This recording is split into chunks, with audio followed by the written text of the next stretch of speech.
Hey everybody, welcome to the first week of the tracking mark. I'm Nate, your TA. You've probably seen me lurking on Facebook and have received feedback from me on your homework so far. So this is what I sound like. What we're doing here is simply looking at some examples of your work, and so you can see what your peers have been doing and show off a little bit. Now if you submitted the QTV project and you don't see yours, that means that I'm showing your example from the second project, and you'll see that later on. So I'm trying to get everybody who submitted some screen time. Well, let's jump right in. First example we've got queued up here is Philip. I'm going in no particular order, but Philip, let's see what you got. There's a network for people who know what a fat quarter is. QTV, the network for quilters. Alrighty, nice job, Philip, kicking us off here. What I'm seeing here is a nice straightforward edition of this project. One of the things that I like most about this submission is the animated monkey and spool of thread here at the end. QTV, the network for... It's always fun to see little touches like that, and also it gives our character something to look at.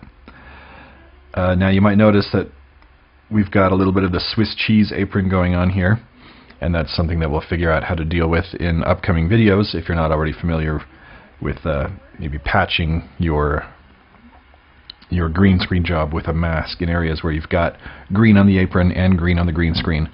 What do? Just draw a little mask around the apron and animate it as she moves across the screen, and you'll take care of that problem. So we've got some nice animation of the logo and the other elements going on here. So good job to Phil.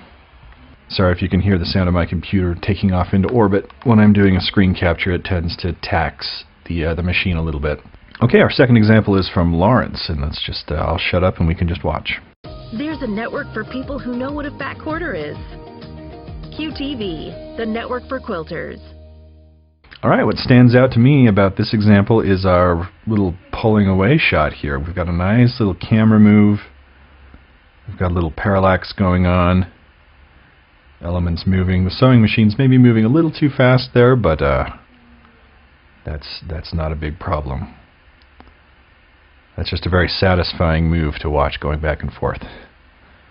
Again, we've got the Swiss cheese apron. We've got a little bit of a harsh color cast on our character. Not the end of the world. We can figure that out. Again, this is our first example, so these are examples for a lot of you guys. This is your first time attempting something like this, and so I'm impressed. Nice job. Okay, next we've got Jonathan. As you can already see, he's made a bit of a bold choice here, changing up the color of the background. I love it. There's a network for people who know what a fat quarter is. QTV, the network for quilters. So this example is all about the surprises. Surprise, we're going with a purple background. Surprise, there's nothing there. Surprise! The logo comes in from the left. So here we go. That's a very original take on the exercise. So I like the originality with Jonathan's submission. Good job. Okay, now Jolyn. There's a network for people who know what a fat quarter is. QTV, the network for quilters. Alright, what jumps out to me here is the animation of the sewing machine. There are a few of you that pulled that off. This is, I think, the first example that was submitted that included that, which is a fun touch. And it's just pounding away there at nothing. Again, with the parallax and the pullback. There's a couple of weird things going on with the edge of the Q here, a little discoloration or something. I'm not too concerned about it right now, but I know this was the hardest part for a lot of you of the whole project. It's maddening to deal with this elbow here. And there were a lot of different solutions. A lot of people went with the, hey, let's make it actually rest on the letter. Some of you went with compositing the arm behind the Q. Not really a right or wrong way to do it. But yeah, this is an example of being given footage that doesn't do you any favors. Okay, moving on to Catherine. There's a network for people who know what a fat quarter is. QTV, the network for quilters. Alright, Catherine went with a more straightforward approach on this wide shot, but it's a solid composition, and I love the touch here at the beginning of putting the stack of fabric here on the left and having our talent walk out from behind it. That is visually interesting. And I think Catherine is the only student to have done this particular thing, so there's some originality points.